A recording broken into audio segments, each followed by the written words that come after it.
Hey Christina, this is Christine Binger. I reviewed your video and overall I thought your presentation was very direct and clear.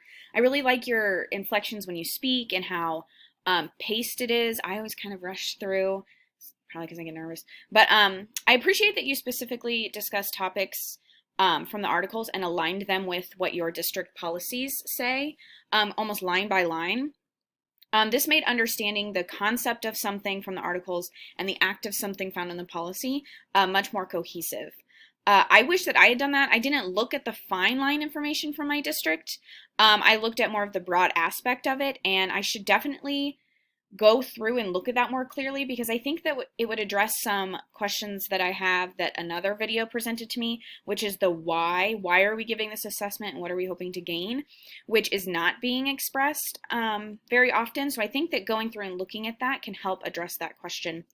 And it would, in all, help me utilize assessments and evaluations more clearly and more directly with my students. Overall, you did a really great job. I think the application aspect that you provided made the information much more clear. So, great job.